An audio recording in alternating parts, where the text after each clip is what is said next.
Echoes of strength and stillness, lessons from mountains and lakes. Ladies and gentlemen, thank you for being here today.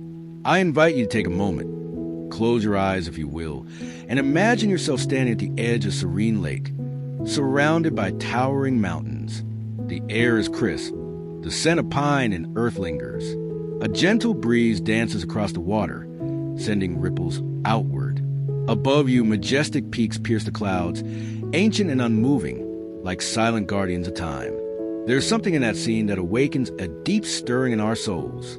It's not just beauty, it's wisdom. It's not just calm, it's clarity. And today, we are here to uncover the motivation, the strength, the resilience, and the calm that these natural wonders can teach us. Mountains, the silent teachers of strength. Mountains are more than geological formations. They are emblems of strength, symbols of the impossible made possible. Have you ever stood before a mountain range and felt small, not in fear, but in awe? That is a feeling of perspective. It humbles us. It reminds us that while life may be vast and complex, we too can rise above our limits. Each mountain began as pressure, earth pushing against itself, colliding, grinding, building. It didn't happen overnight. It took time, force, and fire to become something magnificent. And so it is with us. The mountains whisper, pressure makes peaks. The trials in your life, the weight you carry, the pain you feel, they are shaping you, molding you into something powerful. You are not being broken. You are being built. When climbers ascend a mountain, they don't just conquer it. They discover themselves. Every step up the slope is a step into the unknown. The terrain is rough. The oxygen thins. But still they climb, not because the mountain is there, but because they need to see the world from that height. They need to see themselves in a new light. You, too, are a climber. Maybe your mountain is a dream that seems too distant. Maybe it's a burden that weighs heavy on your shoulders. Maybe it's fear. But I say this, the view is worth the climb. The struggle refines you. The higher you go, the clearer your purpose becomes. Lakes, the quiet mirrors of the soul. Now, turn your eyes from the mountains to the lake below. See how it rests in stillness, how it reflects the sky. Lakes are not loud, yet their silence speaks volumes. In their depths, they hold peace, clarity, and truth. They are mirrors, not just of clouds and trees, but of our inner selves. In a world that constantly demands noise, speed, and motion, the lake reminds us to pause, to reflect. Motivation doesn't always roar. Sometimes, it whispers in the calm. It asks us to listen, not to others, but to ourselves. When the wind stops and the surface is still, you can see everything. That's what self-awareness does. That's what stillness gives. The lake teaches us that silence is not emptiness, it's clarity. Sometimes we think we need to run to find purpose, but what we really need is to sit beside our thoughts and breathe. Let the lake remind you, you are deeper than your surface emotions.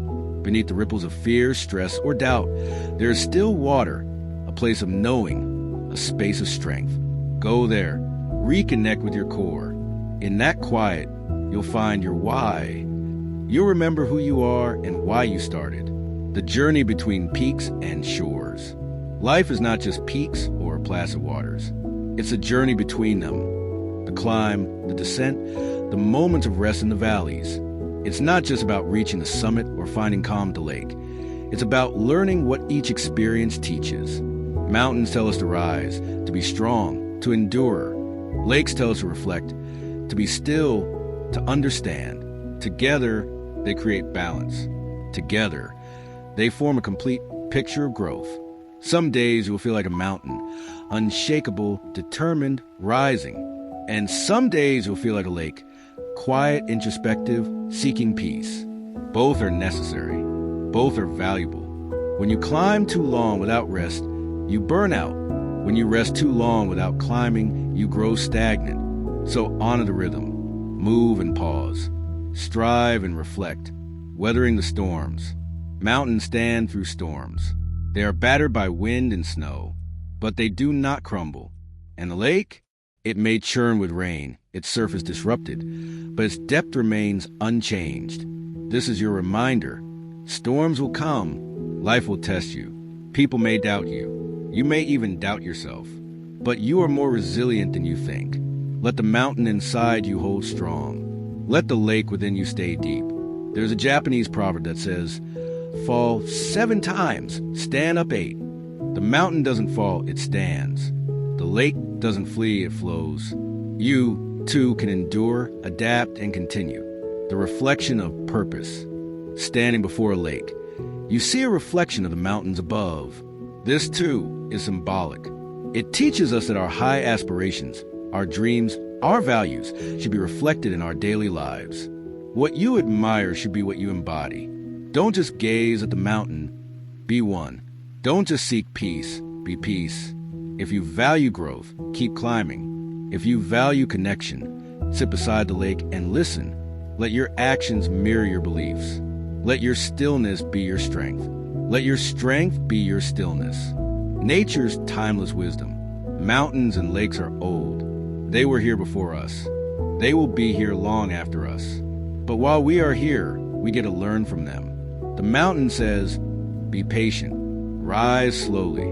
Don't rush your greatness. The lake says, be still. Know yourself.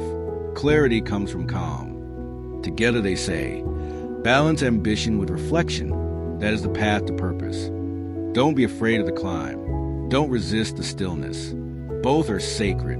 Both are essential. You are capable of rising and resting, of pushing forward and letting go, leaving footprints and ripples. As you go through life, know this. Every step you take leaves a footprint. Every word you speak sends a ripple. The mountain doesn't keep track of every climber, but each climber is changed forever. The lake doesn't hold on to every visitor, but each one leaves with a piece of peace. So, what will your legacy be? Will you leave a mark that uplifts others? Will your presence ripple outwards with kindness and courage? You don't need to be famous to inspire. You just need to be authentic. Let your life be a hike worth remembering. Let your journey include still moments by the water. Let your impact echo through valleys and shine from peaks. Closing the circle, as we come to the end of this reflection, I invite you to return to where we began, standing at that imaginary lake, gazing up at the mountain. Now, see yourself in that scene, not just as an observer, but as part of it. You are the one walking the trail. You are the one climbing toward the summit. You are the one finding peace in the quiet. Remember, you are not lost. You are exploring. You are not failing. You are forming. You are not broken. You are becoming. Let the mountain give you courage. Let the lake give you peace. Carry both within you, always. And when life feels too heavy, when the path is unclear, return to nature in your mind, in your breath, in your being. Return to the mountain and the lake. Because everything you need to rise and everything you need to rest is already within you. Thank you